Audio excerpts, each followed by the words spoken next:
Abrir a sala? Sim ou não? Sim. Boa noite a todos e todas. É com imenso prazer que a 38ª subseção da Ordem dos Advogados do Brasil de Santo André, presidida pela doutora Andréa Tartucci, os recebe para mais um evento em formato webinar. Compõem a nossa mesa virtual a presidente da 38ª subseção da OAB de Santo André, doutora Andréa Tartucci. O presidente da Comissão de Direito e Proteção do Consumidor, Dr. André Vitor Bastos Totini. E o Dr. Marcos Bernardini, palestrante da noite. Para suas considerações iniciais, eu passo a palavra à presidente, doutora Andréa Tartucci. Obrigada, doutora Priscila. Então, muito boa noite, meus amigos e minhas amigas, advogados e advogadas que estejam aqui conosco e aqueles que estão por vir. Inicialmente, eu ofereço, então, os meus cumprimentos a todos e a todas que estão presentes nessa noite, prestigiando o evento de nomeação da nova presidência da Comissão de Direito de Proteção do Consumidor, cujo doutor André Vitor Totini fará essa posse junto conosco. Com a exposição do brilhante Dr. Marcos Bernardini, a quem agradeço imensamente pela disponibilidade em aceitar este convite da Casa da Advocacia Andreense, ainda que de modo virtual e numa sexta-feira à noite de muito frio e chuva. Então, muito obrigada, doutor Marcos, por estar aqui hoje conosco e trazer tema de extrema relevância, não só para Santo André, mas também para os outros municípios, que é justamente falar sobre os contratos da Enel. Agradeço a minha querida amiga, a doutora Priscila Kogan, diretora de comissões, pelo costumeiro empenho e dedicação, sempre colaborando com os presidentes das comissões setoriais, prestando todo o apoio necessário para que os eventos sejam bastante produtivos e eficazes. Ofereço ainda os meus cumprimentos ao presidente da Comissão de Direito Civil, Dr. Bruno Gabriel, um querido amigo, que também apoiou e auxiliou para a realização deste evento. Bom, antes do início da palestra, da exposição do Dr. Marcos, eu gostaria de tecer alguns breves comentários sobre a Casa da Advocacia Andreense. Nós possuímos mais de 60 comissões e são os grupos de apoio que funcionam como os braços da Casa da Advocacia e Cidadania Andreense, com a importante missão de levar a advocacia à frente. Razão pela qual justifica tamanha importância o doutor André hoje capitanear essa importante comissão. Quero registrar também meus agradecimentos à doutora Márcia Antico, que esteve presidente há pouco tempo e por motivos pessoais não pôde estar à frente da comissão, mas hoje deixo essa tarefa com muita alegria para o doutor André. E tudo isso com o apoio dos outros demais membros da comissão, que são Dr. Jairo Guimarães, vice-presidente, Dr. Kleber Nascimento Camarano, membro efetivo, doutora Fabiana Valéria Zóboli, também membro, Bezi Ferreira, membro também, Silvio Pires, Sidney Cardoso Júnior, Tatiane Vanessa da Silva Araújo, todos como membros dessa importante comissão. Doutor André, estamos aqui, então, diante dessas palavras, diante destas considerações e pelos poderes a mim conferidos na qualidade de presidente da 38ª subseção da Ordem dos Advogados do Brasil, nomeio oficialmente, nesta data, Dr. André Vitor Totini como presidente da Comissão de Direito e Proteção do Consumidor para conduzir os trabalhos referentes aos temas correlatos na gestão 2019-2021. Convido, então, doutor André, nobre colega, a prestar o compromisso solene com esta casa e, na sequência, dar início a essa tão palestra rica em conteúdos. Então, doutor André, eu vou pedir para que libere o seu microfone. Muito obrigada. E repita comigo o compromisso, o juramento como membro, o juramento enquanto presidente dessa casa. Doutor André, vamos lá então. Prometo. Prometo. Independente da função que exerço na comissão. Independente da função que exerço na comissão. Respeitar o regimento interno. Respeitar o regimento interno. Das comissões permanentes e setoriais. Das comissões permanentes e setoriais. E cumprir com os deveres. Cumprir com os deveres. Profissionais inerentes à função. Profissionais inerentes à função. Com comprometimento, ética e dignidade. Com comprometimento, ética e dignidade. Auxiliando a atender os interesses da advocacia andreense. Auxiliando a atender os interesses da advocacia andreense. E da sociedade civil. E da sociedade civil. De modo a viabilizar. De modo a viabilizar. A consecução. A consecução. Dos fins instituídos. Dos fins instituídos. Na Lei Federal. Na Lei Federal. 8.906 de 94. 8.906 de 94. Estatuto da Advocacia. Estatuto da Advocacia. Editames norteados. Editames norteados. Pela diretoria da 38ª Subseção de Santo André. Pela diretoria da 38ª Subseção de Santo André. Declara, então, doutor André Vitor Torini, o novo presidente da Comissão do Direito do Consumidor. Parabéns, doutor André.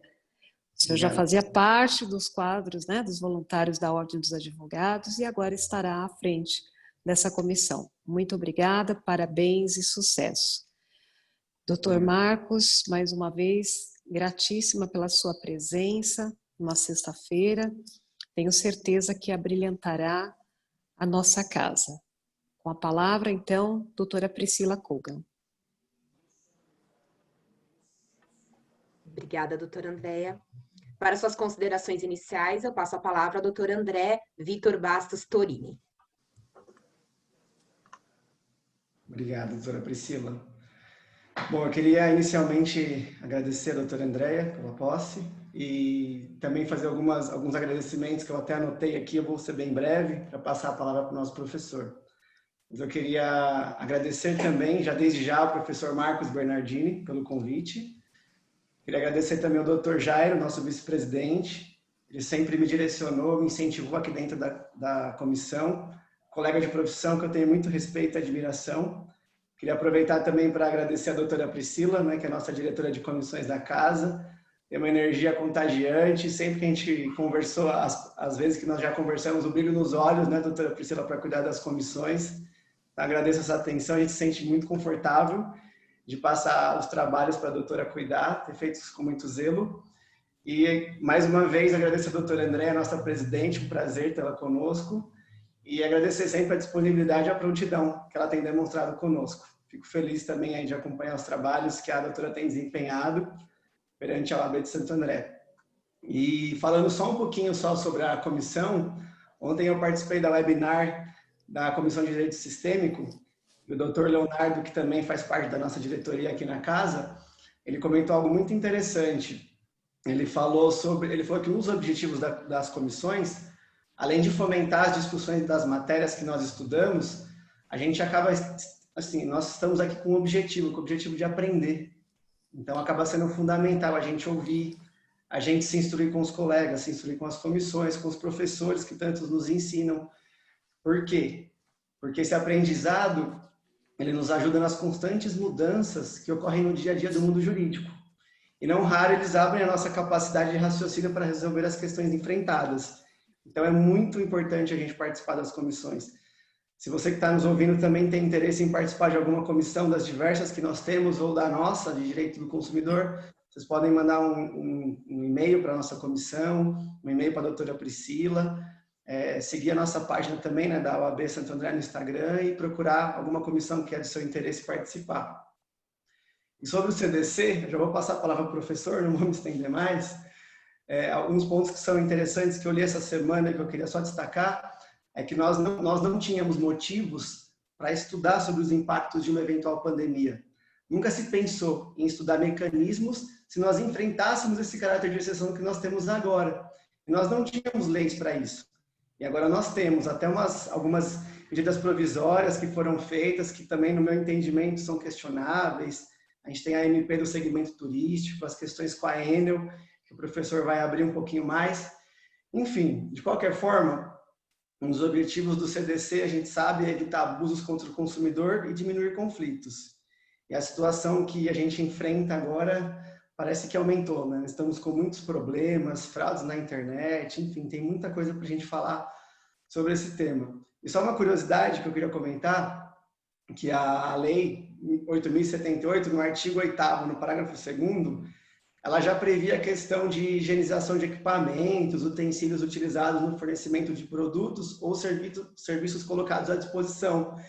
E foi curioso, porque muita gente essa semana, não sei se todos perceberam ou ouviram sobre isso, eles comentaram que essa questão de higiene era novidade, era uma coisa assim pós-pandemia. Só que, na verdade, a nossa legislação já trazia esse conceito há muito tempo, desde 2017. Ela já falava sobre esse conceito. Enfim, parafraseando só alguns pontos da semana sobre o mundo do CDC, e vou passar a palavra para o professor, vou devolver a palavra para a doutora Priscila, e aí o nosso professor convidado já está à disposição. Obrigado a todos mais uma vez e boa palestra. Obrigada, doutor André. O doutor Marcos Bernardini, ele é doutorando em FADISP, mestre pela Universidade Anhembi Morumbi, especialista em processo civil pela FADISP e em Direito do Trabalho e Direito Processual do Trabalho pela Faculdade Damásio, é coordenador do Núcleo de Prática Jurídica e professor da Universidade São Judas Tadeu. Boa noite, doutor Marcos, o senhor está com a palavra. Boa noite, doutora. Boa noite, doutores. Bom, primeiro quero agradecer o convite, me sinto honrado de ter a oportunidade de conversar com vocês nessa sexta-feira à noite, né? É uma honra. Eu sou advogado, mas dou aula há bastante tempo, eu não sei o que eu gosto mais, né? Quando eu consigo reunir as duas coisas, eu fico maravilhado, né? E é a oportunidade de estar junto com os meus pares, podendo conversar, falar, discutir alguns assuntos da área jurídica, né? Quero agradecer à doutora Andréa Tartucci pelo convite, pela presidência da OAB. Tenho acompanhado alguns eventos, alguns atos que a doutora tem feito e abrilhanta a advocacia. Quero agradecer ao doutor Bruno, né, que foi meu aluno e é um excelente profissional, e estendeu o convite, veio com carinho, né, muito bacana. Ao doutor André pela posse, né, então parabéns, é uma comissão de muita importância dentro da OAB, né, e eu tenho certeza que vai conduzir de forma exemplar. Bom, a ideia que me foi proposta, né, de conversar um pouco com vocês, e fiquem muito à vontade para interagir e conversar, realmente é uma conversa, longe de mim ter alguma ideia fechada ou algum conceito definido sobre essa circunstância atual, mas para ter um papo e trazer algumas considerações a respeito dessa situação que a gente hoje está vivendo, né?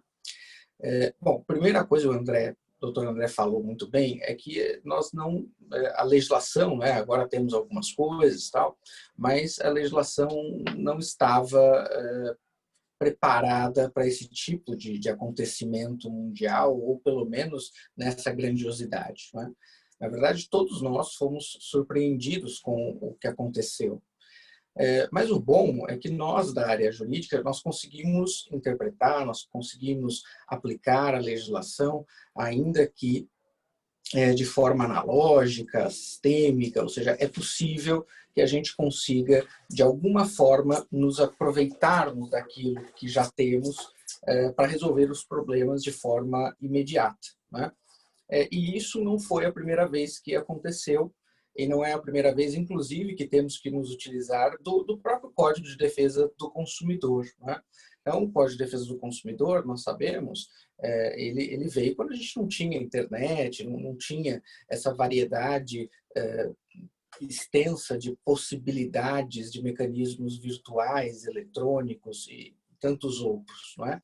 E ainda assim, nós sabemos, isso não nos impediu de aplicar a lei, não é? Nós conseguimos aplicar a lei, né? Então, não é porque é pela internet, aquele serviço, aquela compra, aquela relação, que nós não temos a possibilidade de aplicar o Código de Defesa do Consumidor.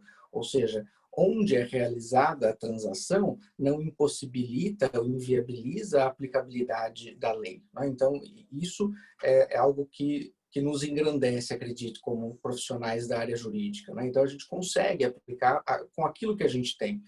E ainda que não, eventualmente, tivéssemos absolutamente nada, nenhuma compatibilidade, nós temos o argumento, né? Nós temos o argumento, o que faz de nós, inclusive, advogados, né? A palavra, a argumentação, isso que nos distingue de tantos outros profissionais da área jurídica, né?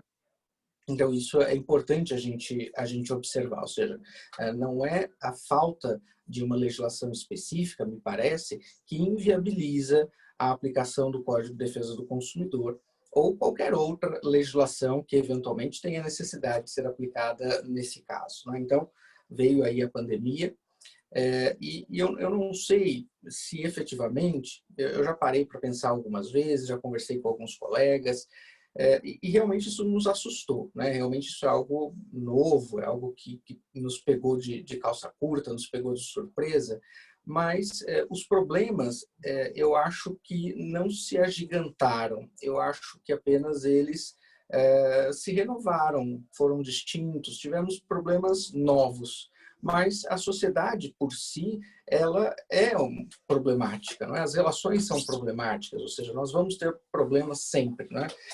Quando eu dou aula ao pessoal do início do curso, eu sempre digo que, pelo menos, isso o advogado tem de bom, né? Nunca vai faltar serviço, porque nunca vai faltar problema para a gente resolver.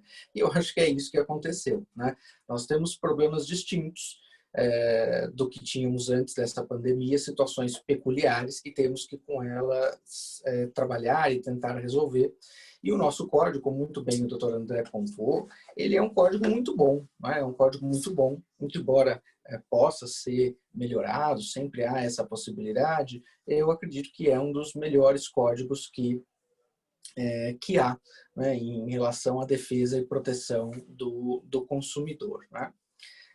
Por conta dessa pandemia, nós tivemos várias situações, né? Então, não foi só isso, né? Como o doutor André falou da questão das fraudes bancárias e tudo mais, mas isso vem de já há muito tempo, né? Então, tem até súmula no STJ já falando sobre isso, ou seja, é algo que o que nós temos agora é a forma nova, né? A forma se modificou, esses estelionatários, fraudadores e tudo mais, eles acabam se utilizando de algum tipo de situação específica ou peculiar para ganhar vantagem, né? Para acabar trazendo algum tipo de prejuízo, mas a situação em si de fraude bancária não é uma situação nova, e essa questão da energia, já entrando então no tema, me parece que também não é uma questão nova, né? Nova foi a situação a que efetivamente nós nos deparamos, né, por conta de uma pandemia. Mas não é de hoje que a gente reclama das contas de gás, água, luz, né, que vem eventualmente de forma incorreta. É óbvio que quando isso toma uma proporção como tomou agora, e atingindo um número enorme de consumidores, óbvio que vai haver um alarde, né, como efetivamente aconteceu. Mas a gente tem, né, como resolver, nós temos mecanismos para tentar resolver, nós temos órgãos que vão, então, vão ser acionados, e a própria OAB, como mesmo o doutor André comentou, que tem a possibilidade, e excelente possibilidade, de provocar, né, a instauração de procedimentos, ou mesmo entrar como terceiro, como amicus curiae, numa ação que venha discutir essa questão. Uma coisa que eu achei interessante, na terça-feira eu estava discutindo, estava numa live discutindo com o deputado federal Celso Russomano, e ele me trouxe algumas coisas bem interessantes, que eu acho que inclusive já deveriam ter acontecido, já deveria ter sido efetivado e que não foram. Não é? E ele me falou que existe um projeto tramitando, então assim, a gente mal consegue acompanhar as leis, né? Porque todo dia um monte de lei, é difícil a gente acompanhar. Eu atuo também na área de direito do trabalho, nossa, difícil, né? De manhã era uma coisa, à tarde era outra, à noite eu já mudava de novo, né? Então a gente estava ficando maluco com essa tanta alteração, né? Essa mudança tão grande. Então, o que dirá acompanhar projetos, né? Muito difícil. E ele falou que tem um projeto tramitando no Congresso que traz a possibilidade, e aí isso se cumpriria o que está determinado pelo Código de Defesa do Consumidor, traz a possibilidade do consumidor comprar a energia antes e não pagar depois pelo consumo. Ou seja, como se fosse, em alguns casos, como a gente tem em alguns condomínios, que compram gás. Né? Então, eu sei quanto eu gasto mais ou menos, vem o caminhão do gás, eu pago, né, aquele consumo, eu pago então para aquele abastecimento, e depois, quando eu precisar de novo, eu chamo novamente. Né? E nós aqui no Brasil não temos essa possibilidade no que diz respeito à energia elétrica. Né? E por conta dessa situação, nós tivemos um dos primeiros problemas, né, nessa situação da Enel de fornecimento de energia. Né? Então, nós sabemos que é uma relação de consumo, não há dúvida quanto a isso. E aí, em sendo uma relação de consumo, eu até acredito que não sendo também, mas em sendo principalmente uma relação de consumo, eu tenho que pagar por aquilo que efetivamente eu me utilizei. Né? É algo bastante simples. O consumidor ele tem direito, sob pena de ser considerado uma prática abusiva, ele tem direito, então, de pagar pelo que ele efetivamente se utilizou, por aquilo que ele comprou ou serviço efetivamente utilizado. Nós sabemos que a energia é um bem imaterial, então é um bem e eu compro, né? Eu compro a energia, eu pago pelo consumo utilizado. E a Enel, ela então resolveu suspender, não é, por um período, a medição do consumo de energia, fazendo com que as contas, né, seguintes fossem calculadas em razão de uma média. Só essa circunstância já é, por si só, considerada uma prática abusiva, porque eu tenho que pagar por aquilo que efetivamente eu consumi. Né? Então, essa é a primeira situação. Além disso, e a gente pode até já pensar nisso, quem é que entende, ainda que haja a aferição ali mensal e tudo mais, alguém já teve a curiosidade de olhar lá no relógio de luz? Vocês já pararam para ver isso?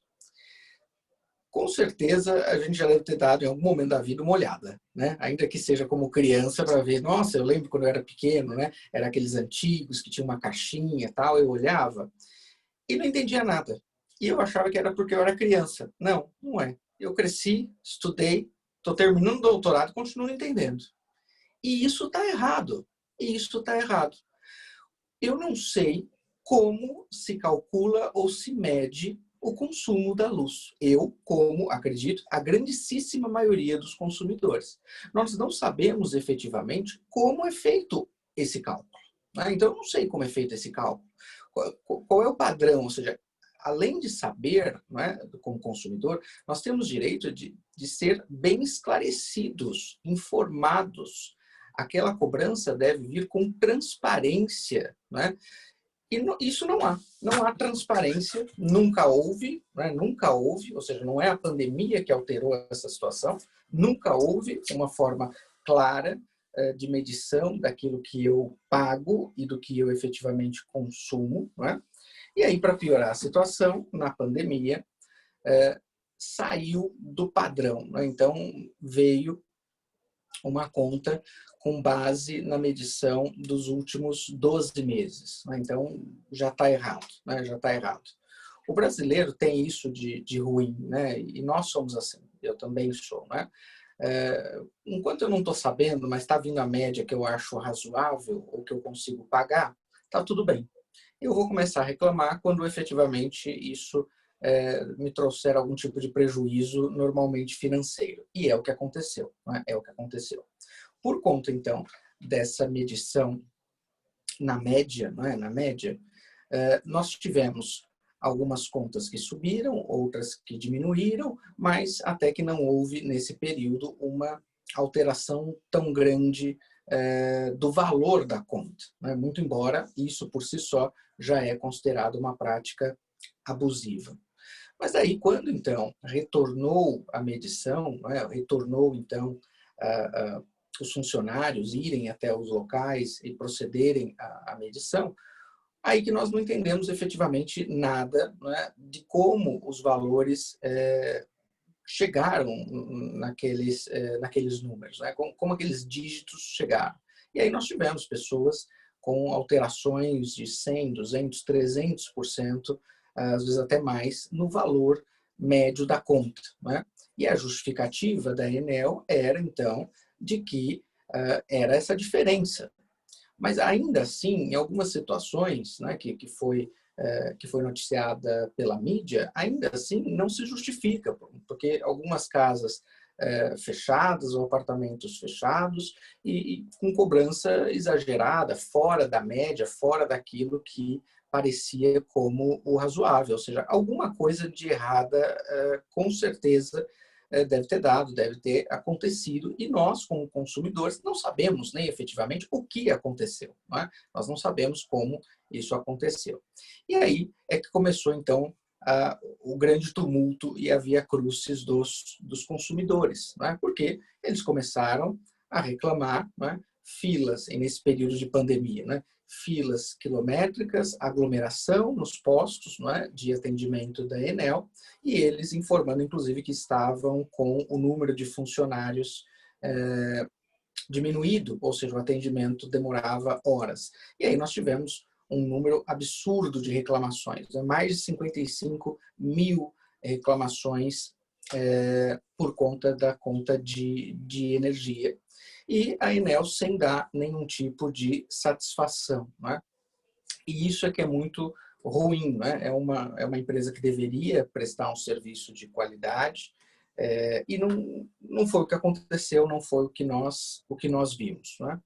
O bom é que, em razão do número de pessoas atingidas, né, isso acabou se tornando público, né? Então a mídia acabou se interessando por conta dessa situação, por conta do que estava acontecendo, e aí o Ministério Público, o PROCON, e políticos e tantos outros começaram a tomar as dores, né, dos consumidores e efetivamente praticar atos, né, ou envidar esforços para resolver essa questão, e é o que eu acredito que vai acabar acontecendo e resolvendo efetivamente. Né?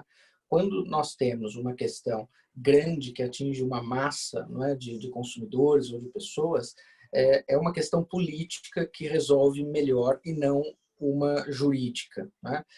E se for jurídica, que seja, então, como o código prevê, para atingir a massa, não é? Para atingir efetivamente a coletividade. Porque individualmente, muito embora eu tenha orientado, não é, que os consumidores reclamem, não paguem e tudo mais, mas individualmente a possibilidade de uma solução ali pontual para aquele consumidor, ela é muito cara e ela é muito morosa, nós sabemos disso. Né? Então, a chance de um consumidor tinha uma conta lá de R$200 e agora veio uma conta de R$1.200, mover uma demanda, não é? Propor uma ação para resolver essa questão é muito pequena, não é? Porque nós sabemos que os custos de um processo, do advogado e todos os que serão necessários nessa medida judicial não valem a pena para o consumidor, né? E isso é muito ruim, ou seja, e exatamente por conta dessa situação é que órgãos de defesa e outras instituições devem tomar a frente, não é?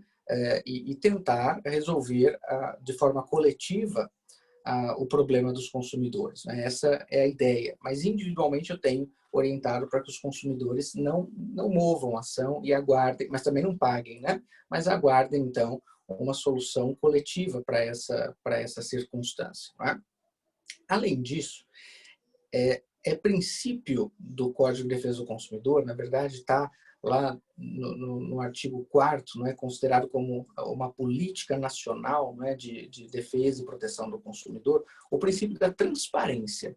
A transparência, me parece, vai além da informação, não é? Então, junto lá no consumidor, o direito à informação clara, precisa. Além disso, não é princípio básico do Código de Defesa do Consumidor, o princípio da transparência, que dá ao consumidor o direito de não só saber, não só ter informação correta, clara e precisa a respeito do que ele está pagando, do que ele está consumindo e todas as informações necessárias, mas também que elas sejam prestadas de forma transparente. E isso é o que nós não temos na medição de energia ou no valor, não é, que hoje é cobrado pela Enel. Ou seja, nós não temos efetivamente essa transparência e nem informação suficiente para trabalhar e saber do que efetivamente estamos sendo cobrados por conta disso. Então, é considerado sim uma prática abusiva. No Código de Defesa do Consumidor, no artigo 39, nós temos lá as práticas, um rol exemplificativo, então o rol não é taxativo, não é? Um rol exemplificativo das práticas consideradas como abusivas. Não é? Prática abusiva é toda prática e, em sendo considerada abusiva, automaticamente ela é ilícita e pode, inclusive, ser declarada abusiva por conta da ilicitude de ofício pelo juiz, porque é uma questão de ordem pública, é aquela que coloca o consumidor em desvantagem, não é? Em desvantagem excessiva. Ou seja, toda a ideia do Código de Defesa do Consumidor é trazer equilíbrio à relação. Não é? Eu tento sempre explicar, não é, para os alunos, quando eu estou em sala de aula, que antes do Código nós tínhamos uma relação, mas essa relação ela era desigual, né? Ela era desigual. E veio o Código de Defesa do Consumidor nessa balança de desigualdade e trouxe um montão de direitos para o consumidor, né? Ah, mas é injusto eu dar tanto direito ao consumidor, o consumidor é o coitadinho, o consumidor... Não, esse pacote de direitos, não é, dado ao consumidor fez com que ele ficasse um pouco mais em igualdade, em equilíbrio com o fornecedor. Essa é a ideia, né? Essa é a ideia do Código de Defesa do Consumidor. Então, o artigo 39 me traz ali um rol exemplificativo de práticas consideradas abusivas, mas qualquer tipo de prática que coloque, né, em desvantagem, que coloque em desequilíbrio a relação existente entre consumidor e fornecedor, dá então ao juiz e ao consumidor o direito de, em considerando essa prática abusiva, pleitear que ela seja revista, que ela seja, então, anulada. É essa a ideia. Né? Então, nós conseguimos, né, nessa situação da Enel, verificar inúmeras práticas que são claramente, né, em desvantagem excessiva ao consumidor, como a não informação de como a conta está sendo medida, como chegou naquele tipo de valor, eu pagar na média, eu não tenho que pagar na média, isso é uma cláusula considerada abusiva, eu não tenho informação, e o atendimento depois também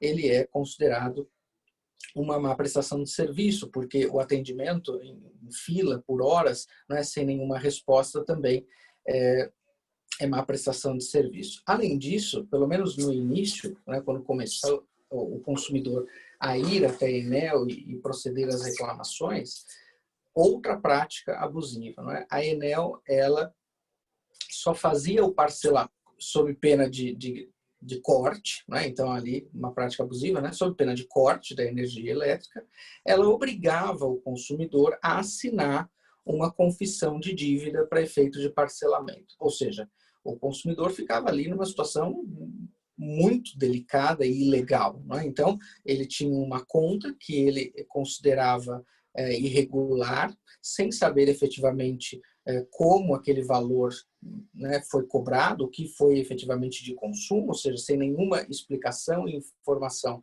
razoável, e a resposta do fornecedor era, olha, ou você assina uma confissão de dívida para parcelamento, né? Ou então nós vamos cortar a sua energia, e a conta é essa. Né? Era isso que estava fazendo, né? Era isso que a Enel estava fazendo. Totalmente abusivo, totalmente absurda essa postura, ilegal, ilícita, não é? E desproporcional, inclusive, ao momento em que nós estamos vivendo. Né? Então, óbvio, eu sempre falei para os alunos e para quem me perguntasse, olha, nós temos agora a suspensão, não é, a suspensão do corte, né, da energia elétrica, mas não há né, e nunca vai haver a ausência do pagamento e nem da dívida. Se possível, é melhor inclusive pagar, porque depois essa conta vai chegar. Né? E chegou inclusive mais cedo do que eu mesmo esperava. Né? Eu achei que essa conta ia vir lá para o final do ano que vem, alguma coisa assim, mas não foi tão longe não, né? Não foi tão longe, e essa conta veio, e veio alta, e veio ainda no período de pandemia, no período de quarentena. Né? É isso o que nós temos. O bom é que, então, por conta dessas reclamações, né, mais de 55 mil reclamações, o Reclame Aqui também cheio de reclamações e tudo mais, o PROCON, né, além de multar em mais de 10 milhões a Enel, fez um acordo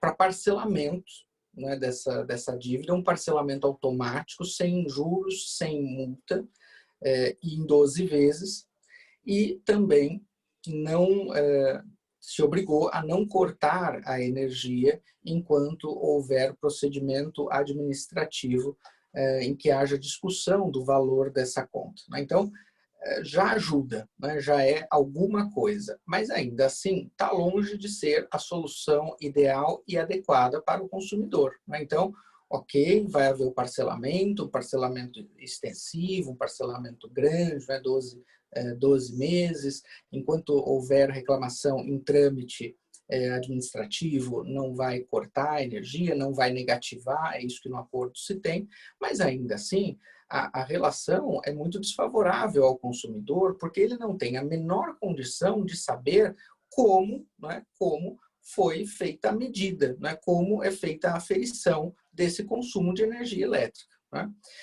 E aí um mecanismo bastante utilizado pelo consumidor de acesso à justiça é o juizado especial cível. Né? Só que nós sabemos que o juizado especial cível não admite a realização de perícia.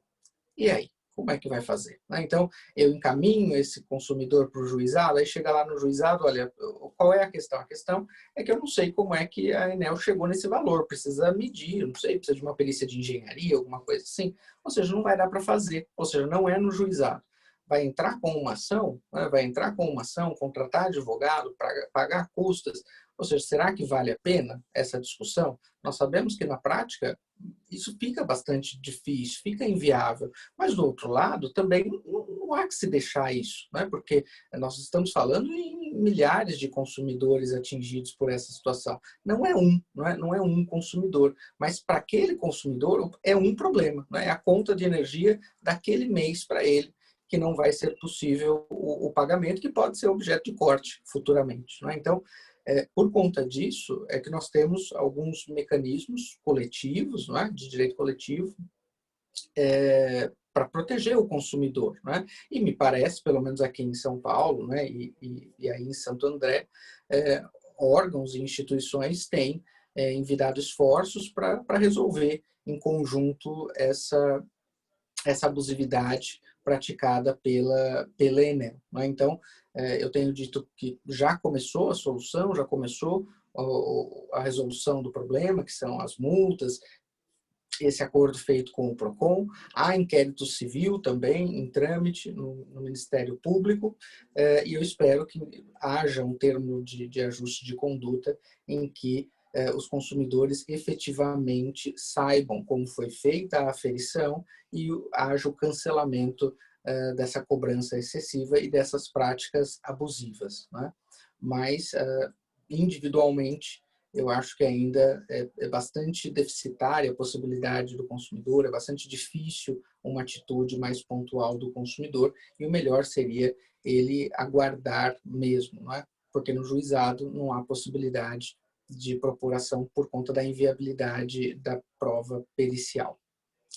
Bom, era isso que eu queria trazer de apontamentos, né, para a gente conversar aqui hoje.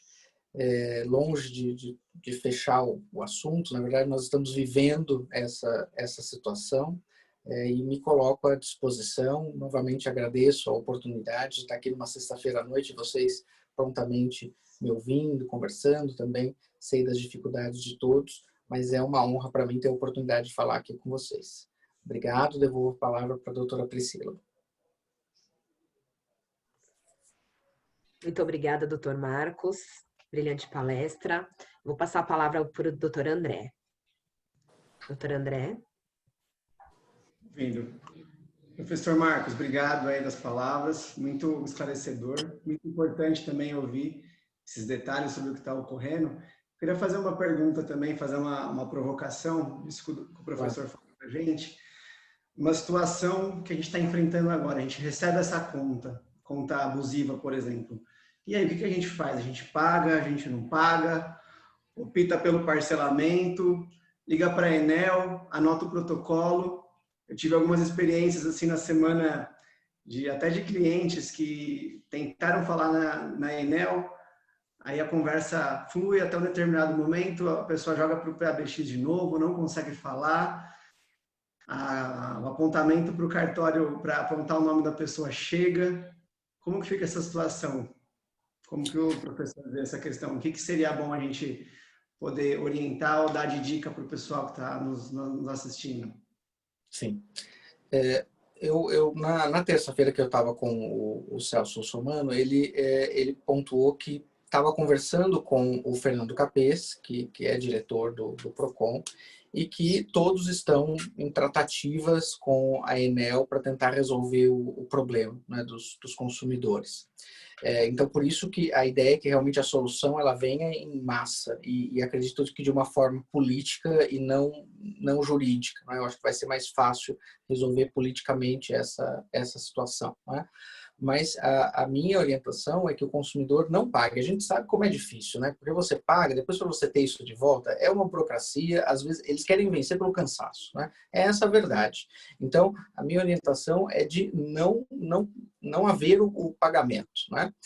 Pelo acordo firmado com o PROCON, aqui em São Paulo, não haverá a negativação, né? Não haverá negativação nem o protesto por conta do não pagamento, e pelo menos até o final do ano não haverá o corte de energia pelo não pagamento dessa conta, né? Então me parece que o mais razoável seria o consumidor segurar esse pagamento, já que e também não vai haver prejuízo, porque segundo o acordo não pode haver o corte e também não pode haver o protesto, e aguardar uma solução política e que venha em massa, em bloco para todos, né? Então eu acho que seria a melhor solução nesse caso, né? Aguardar e só esse mês, né? Parece que as outras contas têm vindo normal, a ideia é que se normalize, né? E não deixar de pagar as outras, né? Aquela que pontualmente tem algum tipo de problema, então ela vai ser objeto de discussão.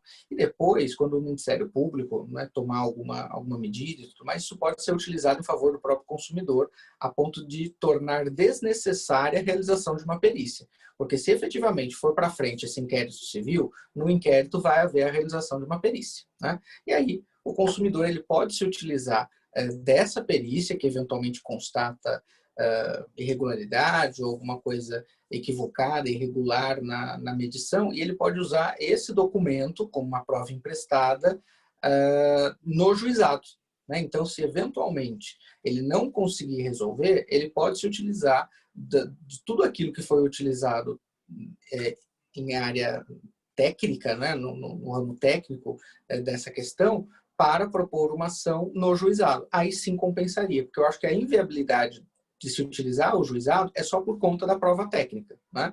Agora, se o Ministério Público realizar uma prova técnica, que vai acabar acontecendo no inquérito civil, o próprio PROCON também tem a possibilidade, por meio de convênio, de realizar aferições ou pareceres técnicos. Então, o consumidor vai ter acesso a esse material, vai ter acesso a esses documentos. Todos esses documentos podem ser utilizados como prova emprestada, porque todos eles vão ter o contraditório, né? Porque em todos eles a ANEEL está sendo chamada. E aí fica muito mais simples de discutir uma conta já com uma prova robusta, produzida pelo Ministério Público, ou PROCON, ou alguma outra entidade, até o IDEC, né? O IDEC também tem algumas ações que ele move, e a gente consegue ter acesso, e aí sim fica mais fácil. Então, a ideia seria o consumidor aguardar, deixar essa conta e depois se utilizar, se for necessário, né? Se utilizar da prova pericial e desses outros procedimentos para o seu benefício no juizado especial.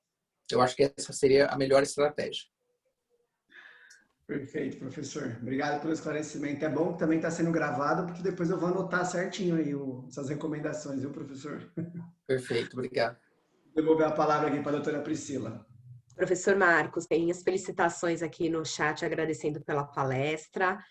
Tem uma colocação do Dr. Jairo, que ele fala o seguinte, né? Ele fala desse acordo de 12 vezes que o PROCON pretende, que a ANEEL pretende fazer com o consumidor, mas ele diz assim: há que se verificar que o referido acordo haja vista que nos parece que contempla apenas os que reclamaram ou que venham a reclamar ao PROCON. E aí fica... Eu não vi o acordo efetivo, né? O que eu vi foram os apontamentos que foram divulgados, e nos apontamentos que eu vi foi no sentido de que o parcelamento não depende de... O que seria errado também, né? Porque não depende de anuência, não pode parcelar uma conta se eu não pedir, né? Mas dependeria de anuência do consumidor, e não seria, é parcelado de forma automática em não havendo pagamento, né? E se há reclamação junto à ANEEL, enquanto houver o procedimento administrativo, não vai haver a negativação da pessoa, né? Então não vai protestar, não vai negativar, ou seja, não vai implementar nenhuma medida de cobrança que dirá extremada como uma negativação ou um protesto, né? Então, pelo que eu vi do acordo, era nesse sentido, né? Mas pode ter alguma coisa que a gente não tem acesso. Em nenhum lugar que eu tentei procurar, em nenhum lugar tinha efetivamente o acordo, né? Você tinha informações de que havia o acordo, quais eram alguns termos desse acordo, mas a gente, na área jurídica, sabe muito bem que a gente quer ver ali, né? Quer ler o acordo, né? Então, eu queria ver o acordo mesmo, e isso eu não tive acesso. Muito obrigada. Mas, doutor André, algum esclarecimento? Uma consideração final? Doutor Marcos, alguma consideração final? Não, só queria agradecer a oportunidade de estar com vocês, é um prazer, e estou sempre à disposição, só chamar, vai ser um prazer estar aqui com vocês conversando sobre direito. Muito obrigada. A 38ª subseção da Ordem dos Advogados de Santo André agradece a presença de todos os participantes e todos os palestrantes. Eu dou por encerrado o evento desta noite. Muito obrigada e até o próximo.